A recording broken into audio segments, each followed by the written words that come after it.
Welcome to CapitolView, our weekly look at the politics and other happenings inside and outside the Illinois State Capitol. I'm Jennifer Fuller. Our guests this week are Dan Petrella of the Chicago Tribune and Amanda Vinicky of WTTW Chicago Tonight. Both of you, thanks so much for taking the time. Sure thing. Glad to be back. So this is actually a week where we're going to talk about the happenings mostly outside the state capitol. Illinois lawmakers are on their regular spring break and it's election week, so a lot to talk about. We're going to start with arguably the biggest race across the state, and that was the race for Chicago mayor. Now, people may remember that current mayor, Chicago Mayor Lori Lightfoot, was unseated in the primary, so we knew there was definitely going to be a new mayor in the office. Voters chose Brandon Johnson to win over Paul Vallas earlier this week in the city of Chicago. Amanda, talk a little bit, if you could, about the ramifications of this race. Now, as I understand it, Brandon Johnson, a little more progressive than Paul Vallas. What does this mean for governing in the city of Chicago?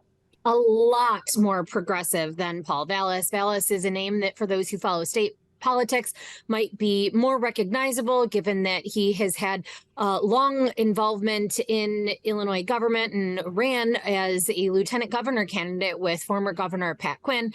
Obviously, neither that team did not win. Otherwise, we might be in a different place by now. But Vallas since then appears to have tracked some to the right. He describes himself as, for sure, a Democrat, but it was nonetheless an accusation that hounded him because he had been on things, for example, like spoken with Awake Illinois and gone on a right-wing talk show.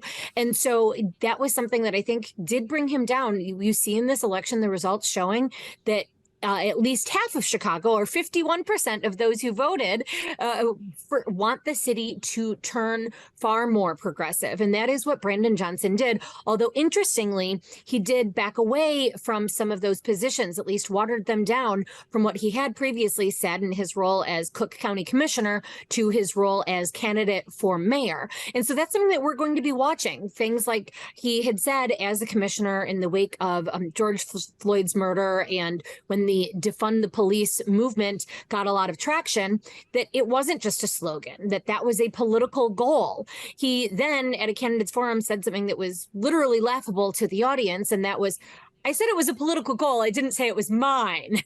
But nonetheless moved away, said that he is not going to defund the police. But certainly it is going to be a far more progressive, left-leaning, liberal track than Chicago has seen in quite some time, and he'll be buttressed by that with a more left-leaning city council and also the powerful group that got him there, and that is the Chicago Teachers Union. He is a paid organizer of the CTU, an organization that in recent years has gone head-to-head with the mayor of Chicago, and presumably not anymore, because CTU is not only Johnson's employer at present, but also the biggest funder of his campaign. So we're going to see, I think, widespread ramifications when it comes to how this city goes about dealing with crime. And that was, of course, a major issue for voters. Also, what goes on with CPS, the list goes on and on. But before I send it back to you, wanting to add, of course,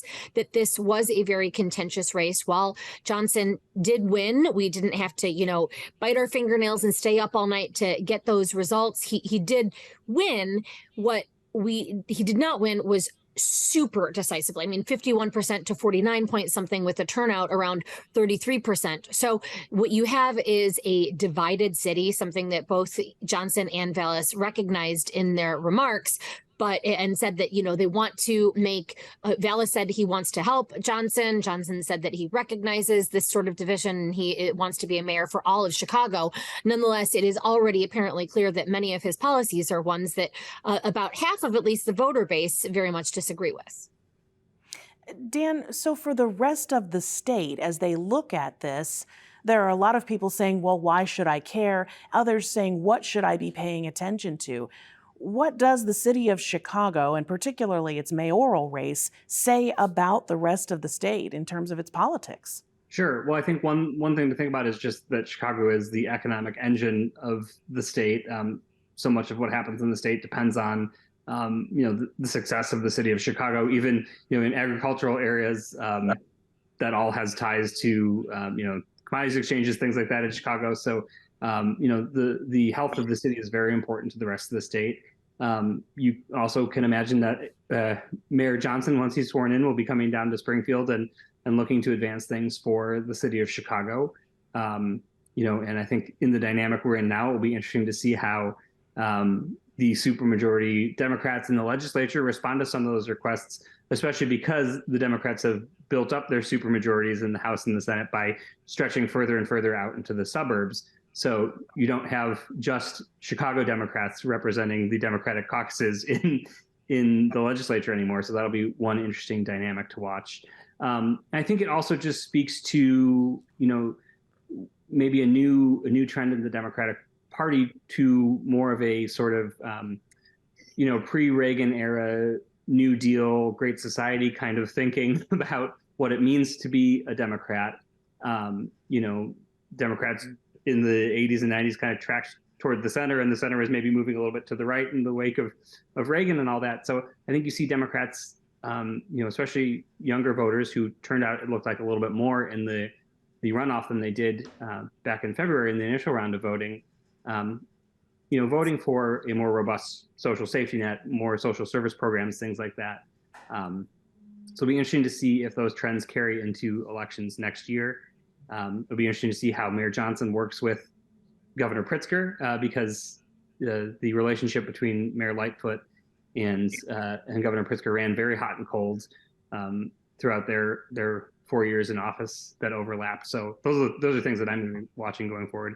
I think we'll also be interesting to see whether the election of Johnson as the mayor sways the folks from the Democratic Party nationally who are deciding where to put their convention next year, and whether they like Mayor Brandon Johnson being on that stage more than maybe they would have Mayor Paul Vallis. And I'll add to that. It's something that Dan mentioned briefly, but I do think that this is going to be a very new dynamic for Pritzker. In a way, it takes him out of any sort of tangles he might have had Vallis been the victor, in that because of some of the remarks that I mentioned that Vallis had made in sort of the intervening period between being a candidate for lieutenant governor and now, that could have put him in a tough spot. Again, Vallis very much, however, more a moderate and would have had demands along those lines. This, I think, is going to put pressure on Governor Pritzker to perhaps go more left, to go more progressive. And because Johnson comes in instead of, as had been the case with Mayors Lightfoot and prior to her, Rahm Emanuel, with this contention adversarial relationship with the more progressive wing of the Democratic Party, including representatives of the General Assembly, as well as, again, the very powerful Chicago Teachers Union, powerful politically, that could put pressure on Governor Pritzker to make some more progressive moves statewide and to comply with some of the asks that I think seem perhaps very difficult to swallow otherwise, things that are on the Johnson platform, including solving some of Chicago Public Schools' massive budget issue by asking the state for more money. They want more. Is that something that you're going to have sort of more acquiescence to in Springfield than you would have in years past, because of the political punch that Pritzker knows can come from Johnson and his allies? And then same with when you look at perhaps there's no particular proposal that comes to mind just yet, but any sort of issues on policing. And then also other asks, such as potentially getting state approval for changes to how Chicago taxes, be it to businesses or a real estate transaction tax. Some of these more progressive fronts that Chicago is asking for that, again, I think are really going to put pressure on the governor to perhaps look at statewide, or at least give a hand to, that he hasn't been under the gun to do previously. When we look at those levels of influence and the inner workings of how all of this has to happen, we've also been keeping an eye in this election on some influence that doesn't always happen. And Dan, I know you've done quite a bit of reporting on the influence of political parties in nonpartisan elections, particularly school board elections, public library elections, those sorts of things, where we're starting to see national issues like book bans, curricula, those sorts of things, be a part of elections that in the past really just had to do with people who had the best interest of their school district or their library board. What did you see in terms of, I know there were quite a bit of stories about influence in the Chicago suburbs. It was happening downstate as well. Did that influence have an impact on the election? It's very interesting, and it's not just political parties, as you mentioned, but also sort of what some people like to call dark money groups, or sort of right wing or conservative organizations in state and out of state getting involved. Awake Illinois, for example, which Amanda mentioned earlier. And then the sort of I was going to say elephant in the room, but I guess the donkey in the room was the state Democratic Party with about $300,000 from Governor Pritzker getting involved in a lot of these elections and doing pretty well with the candidates they backed. By their count, a little bit over 70% of the what they labeled extremist candidates that they had opposed appear to have lost on Tuesday night. We had places like Oswego in the far western suburbs of Chicago and Barrington and sort of the far northwest suburbs, where there were these conservative slates of candidates trying to get elected with support of groups like Awake, Moms for Liberty, who are pushing some of those culture issues, those overblown concerns about critical race theory being taught in schools, things like that. Those slates of candidates were defeated. They did have successes in some other places.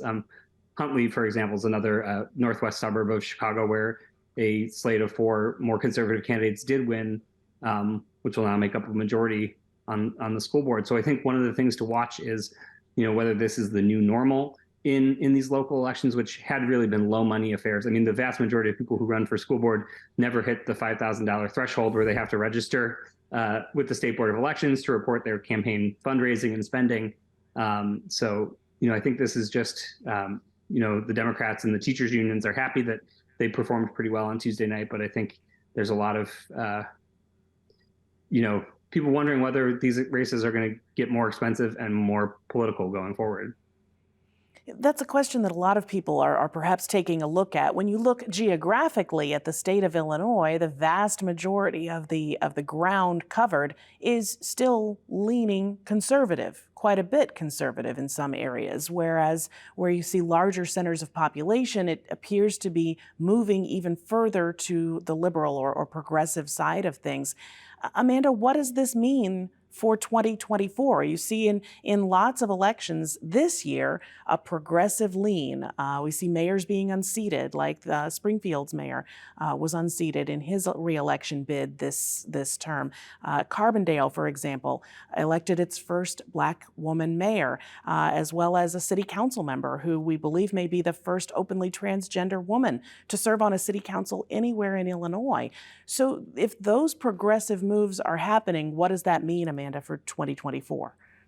I'm not sure we can take much from individual races when you look at trends such as that in terms of what it might mean for 2024 beyond broadening acceptance, of course, in some arenas, and a heck of a lot of pushback, as Dan was just talking about, in terms of these quote unquote culture wars. When you look at a transgender individual serving on a city council, and that being the first in all of Illinois, sort of both a surprising stat and then perhaps not. But a lot of these, you've got to remember, all politics is local. So I lived in Springfield for a while, and while I did not closely follow the dynamics of this latest municipal race for mayor there, there had been a lot of frustration with Mayor Langfelder. Certainly, he had won 2 terms. It's a big name in Springfield, had a lot of supporters and fans and believers, but not enough. I mean, that was, I think, a particularly local race. You can't necessarily look at it and say, all right, this is a progressive wave hitting all of Illinois. I think what you really see, and as you noted, is when you look at the last statewide election, that's far more telling in terms of what bodes for 2024. And you see quite a division.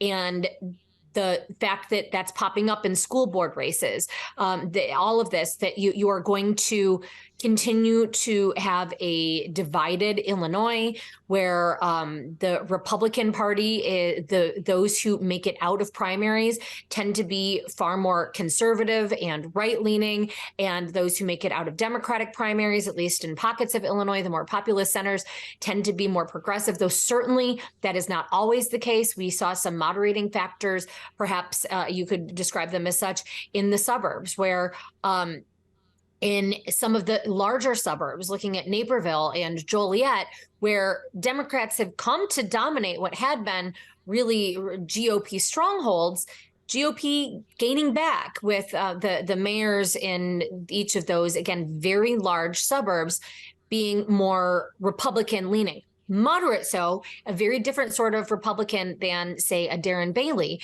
But there's just a lot of dynamics. Again, a lot of this going local, but you look at 2024. And really, I think the big thing first is what Dan touched on as well. And that's whether Illinois is going to be a huge spot, at least for Democrats, as we look at the presidential politics. And that could be, will the city be hosting the Democratic National Convention? That's step one for me for 2024. And we've got a little less than a year then before we really start taking a look at election returns for the primary in 2024. Of course, the campaign arguably is already underway.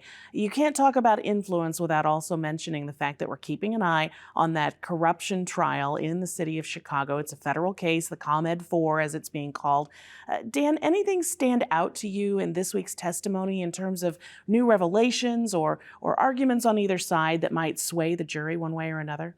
Well, I think one of the most interesting things that I saw was the handwritten notes of former state representative turned ComEd lobbyist and sort of alleged Mike Madigan counselor and fixer Mike McLean. Things like this quote unquote magic lobbyists list, the most trusted of the trusted, written on paper that they apparently found like in a duffel bag in the trunk of his car. That was interesting to me just because, we know from earlier reporting and earlier testimony that he had advised other people he was working with on these alleged schemes to never write anything down. And as Dave McKinney of WBEZ, I know, noted in a story that I heard earlier this week, apparently advice that he did not follow himself. I think what's really interesting about this trial is being able to hear the secretly recorded phone calls. These are things that we've read in court documents going back a year or so now, or even more. But actually hearing them in people's own voices, I think, is very compelling. I think, if I were the prosecutors, I would feel pretty good about being able to present that evidence to the jury. Amanda, former House Speaker Mike Madigan is not on trial. He's not in the room, but he's certainly present in all of this evidence, in all of these arguments. How does that hang over the trial, the fact that Mike Madigan is so much a part of what's being talked about here? Yeah, and Madigan will be on trial himself about a year from now. So this really does give us a glimpse into what perhaps awaits the speaker, maybe gives his defense team a bit of a leg up in terms of how they will be able to present their arguments when it is the former speaker and head of the Democratic Party's time in court. At this point in time, it's hard to tell, truth be told, where the jury might lean. This is confusing stuff in large part. You've had some of as Dan noted, the note was absolutely fascinating and a heck of a lot of familiar names, including some former state legislators who themselves are in legal trouble, not directly related to this case, but certainly I think shows, where the prosecutors were looking and where they were trying to apply pressure. But you don't know, and there's no way to really get a true inclination of how the jury might be seeing this, whether they're buying the defense argument that, Madigan was a powerful guy, and so was it crossing any sort of law to try to appease him? That is the crux of the battle that we have here. And for me, again, I just want to echo what Dan said. It is that handwritten note. It is hearing the conversations.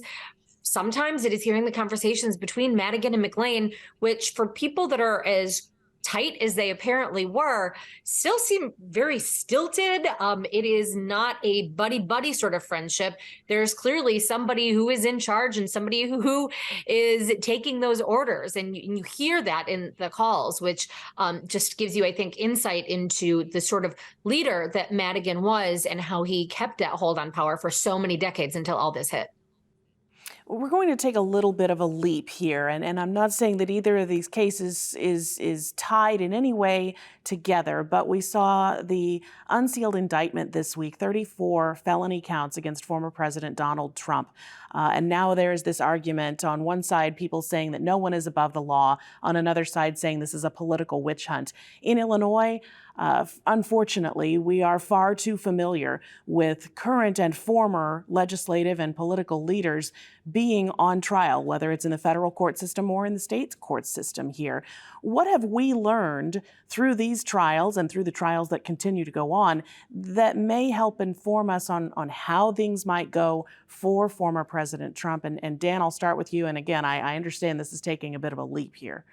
No, but I think, I saw some reaction very much to that point on social media on Tuesday, and when the indictment of former President Trump was coming down and all that. We are used to formerly powerful political figures even going to prison in Illinois. Not that long ago, we had 2 governors in a row go to federal prison for misconduct while they were in office. So, I think we as Illinoisans, people who are knowledgeable of politics here, are familiar with that. It's a little bit different when it's the former president of the United States because it's something that has not happened before. But I think it's also one thing to note that it's in state court, not federal court.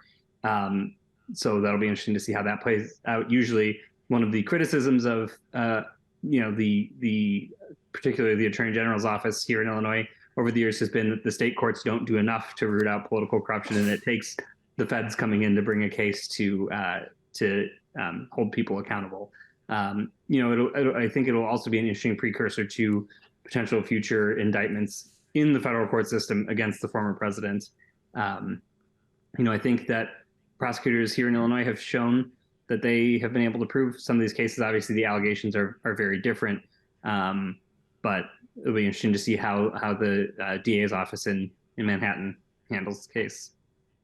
Amanda, we have to look at how not just the former president's potential trial, but former House Speaker Mike Madigan's potential trial, this ComEd trial, might impact the 2024 election. And we've already talked about how this year's election or the previous election might actually get into that. But there was so much time where you heard Republicans saying that Mike Madigan was the problem.